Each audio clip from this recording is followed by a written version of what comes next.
नमस्कार मित्रांनो, तुम्हा सगळ्यांचं सर्स इंग्लिश अकॅडमीच्या युट्यूब चॅनलवर स्वागत. पहा, आज माझं जे टायटल आहे काय आहे?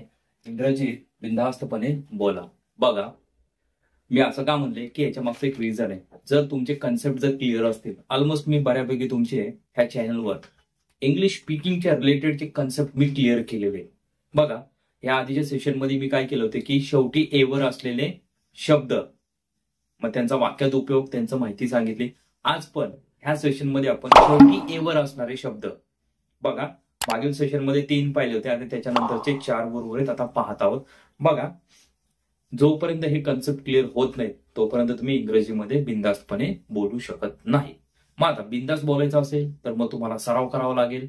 आणि दुसरी गोष्ट म्हणजे काय की हे कन्सेप्ट तुमचे क्लिअर असले पाहिजे. बघा, ठीक आहे, ह्याच्यामध्ये मी तुम्हाला जास्त वाक्यरचना देत नाही, पण ज्या आहेत त्यालाच तुम्ही काय करा, बोला, पाठ करून बोला. ओके, जिथं तुम्हाला त्याचा वापरण्याची संधी भेटेल तिथं तुम्ही त्या वाक्यरचना वापरा. म्हणजे काय की तुमच्या जिभेला वळण पडेल.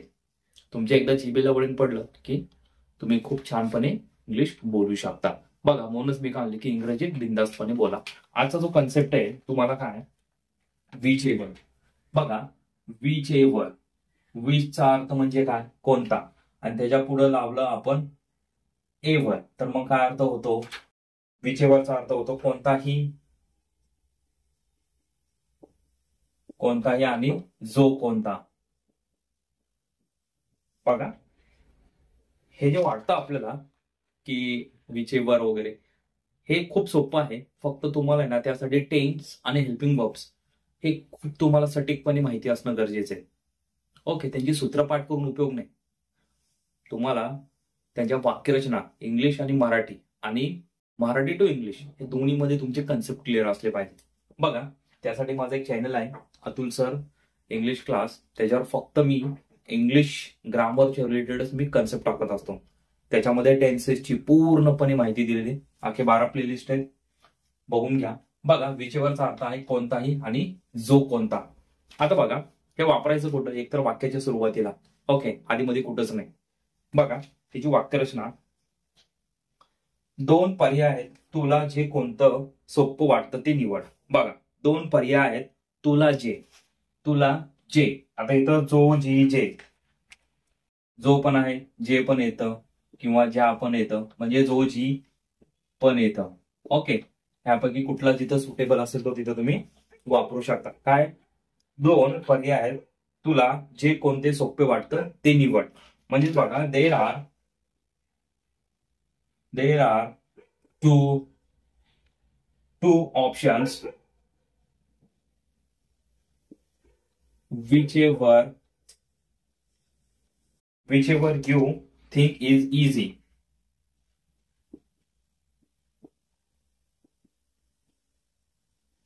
काय वाक्यरचना?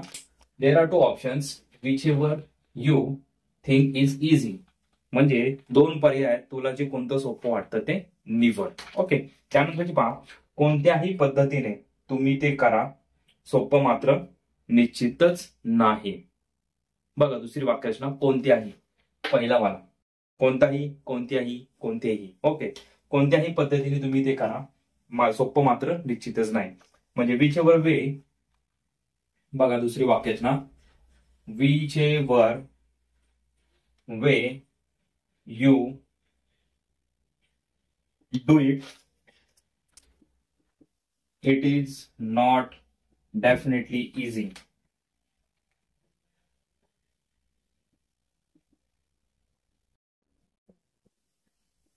काय, whichever you do it, it is not definitely easy. Okay, म्हणजे तुम्ही कुठल्याही पद्धतीने करा ते काम, ते मात्र निश्चित सोपं नाही. ओके, त्याच्यानंतरची वाक्यरचना, कोणताही पक्ष सत्तेवर येत नाही, अडचणी रात्रीतनं संपत नाहीत. म्हणजे कुठलाही पक्ष येऊ द्या, जोपर्यंत कुठलाही पक्ष सत्तेवर येत नाही तोपर्यंत आपल्या कुठल्याच ज्या समस्या आहेत एका रात्रीतनं संपत नाही. म्हणजे whichever party comes to power. बघा, वाक्यरचना, whichever party comes to power The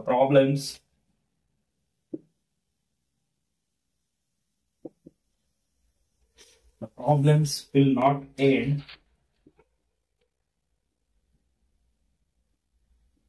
overnight. Overnight म्हणजे काय, एका रात्रीतून. ओके. विचेवर पार्टी, बघा एक लक्षात ठेवायचं आहे, विचेवरच्या नंतर तुम्हाला कंपल्सरी एक नाउन घ्यायचंय, म्हणजे नाम घ्यायचंय. बघा, whichever party comes to power, the problems will not end overnight. कुठलाही पक्ष येऊ द्या, कोणताही पक्ष येऊ द्या, आपल्या समस्या एका रात्रीतनं संपणार नाही. बघा, हे झालं विचेवरचं. आता त्याच्यानंतरचं पाहूया व्हेनेवर. काय, व्हेनेवर. ह्या वाक्यरचना लिहून घ्या, ह्याला पाठ करा आणि आहे असंच वापरा जोपर्यंत तुमच्या जिभेला वळण पडत नाही तोपर्यंत. एकदम सोपा आणि तुम्हाला जमेल हा मार्ग सांगितलेला आहे. आता त्याच्यानंतर आहे व्हेरेवर. Sorry, whenever. व्हेनेवरचा अर्थ आहे जेव्हा जेव्हा. लिहून घ्या, जेव्हा जेव्हा आणि जेव्हा पण. ओके. बघ, याची वाक्यरचना. Whenever it is possible, sorry Marathi, जेव्हा जेव्हा शक्य असतं मी माझे कपडे स्वतः धुतो. म्हणजे जेव्हा जेव्हा शक्य असतं मी माझे कपडे स्वतः धुतो. बघा वाक्यरचना.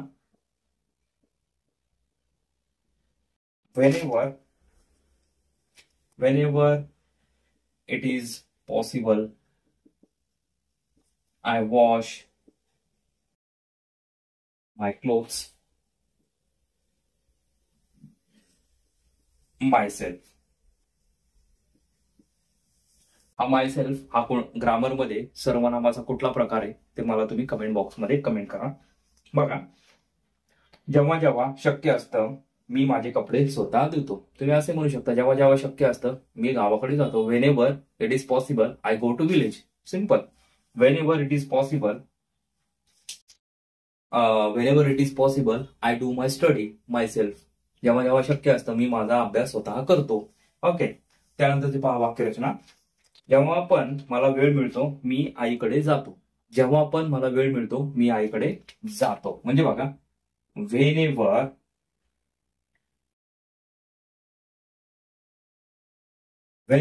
I get time I go to my mom किंवा I go to my mother. Okay. जेव्हा पण मला वेळ मिळतो मी माझ्या आईकडे जातो. बघा, खूप सोपं आहे. वाक्य सुरुवातीला वापरायचंय. अर्थ काय, जेव्हा जेव्हा आणि जेव्हा पण. लक्षात ठेवा. त्यासाठी तुमचे टेन्स क्लिअर असणं गरजेचे आहे. ओके. आणि ह्यासाठी तुम्हाला काळांचा क्रम हे लक्षात आलं पाहिजे. त्यासाठी एक मी सेपरेट व्हिडिओ बनवलेला आहे. पहिल्या वाक्यात जर कुठला काळ असेल, सिंपल प्रेझेंट टेन्स असेल, तर दुसऱ्या वाक्यात कुठला काळ घ्यायचा हे तुम्हाला प्रॉपर पद्धतीने सांगितलेले पाहून घ्या. त्याची लिंक तुम्हाला मी डिस्क्रिप्शन बॉक्समध्ये पण देतोय आणि वरती आय बटन मध्ये पण देतोय, पाहून घ्या. त्याच्यानंतरचे बघा व्हेरेवर. काय, व्हेरेवर. आता व्हेरेवर म्हणजे काय, जेथे जेथे.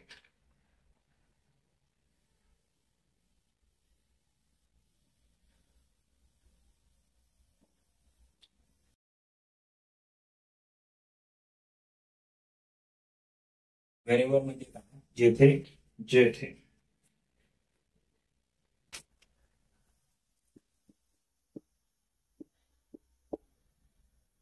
बघा वाक्यरचना. मी जिथे जिथे किंवा जिथे तिथे जातो माझी पत्नी माझ्यासोबत असते. बघा, म्हणजे मी कुठेही जाऊ द्या माझी पत्नी माझ्यासोबत असते. बरोबर. तुम्ही असे म्हणू शकता, मी जिथे जिथे जातो तिचं म्हणजे माझा मित्र माझ्यासोबत असतो. बघा, wherever I go my wife remains with me. My wife remains with me. लक्षात. म्हणजे मी जिथे कुठे जातो तिथं माझी बायको माझ्यासोबत असते. बरोबर. ओके. त्यानंतरची पहा, मी जिथे जातो तिथे वातावरण मनोरंजक बनवतो. म्हणजे मी जिथे जिथे जातो वातावरण काय, मनोरंजक बनवतो. ओके. याचा अर्थ अजून एक होतो जिथे तिथे. जिथे तिथे. बघा, व्हेरेवर आय गो, तिथे तुम्ही असे म्हणू शकता जिथे कुठे. ओके, असे बोलू शकता. जशी तुमची बोली भाषा चेंज होईल तसं तुम्ही हे वापरा. Wherever I go,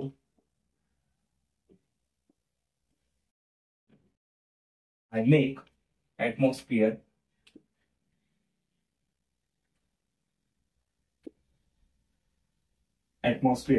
interesting. Okay, म्हणजे मी जिथे कुठे जातो तिथे मी वातावरण काय करतो, मनोरंजक बनवतो. तुम्ही पाहिजे तिथे भेट देऊ शकता. म्हणजे तुम्हाला जिथे जायचं तिथे तुम्ही भेट देऊ शकता. म्हणजेच बघा, you can visit wherever you want.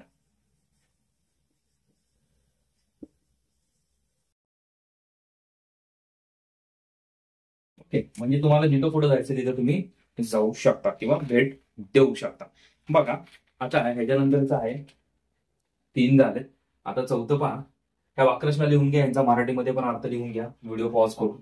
Okay, आणि ह्या वाक्यरचना आहे तशाच तुम्ही इंग्लिशमध्ये बोला जोपर्यंत तुमच्या जिभेला वळण पडत नाही तोपर्यंत.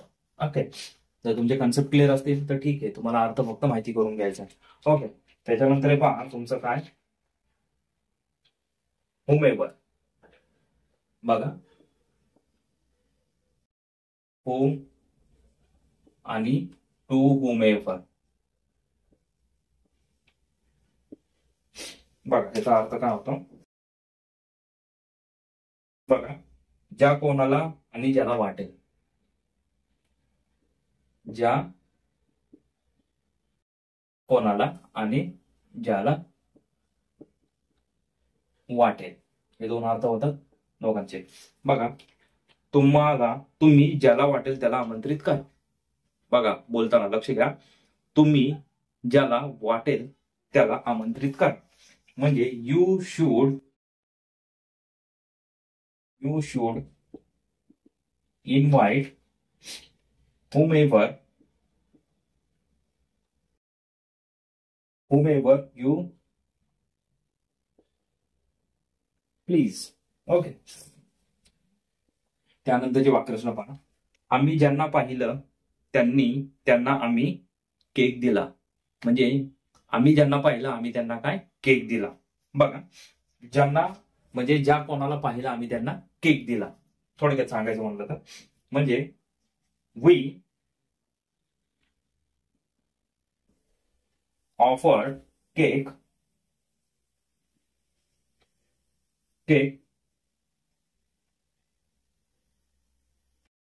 whomever we saw.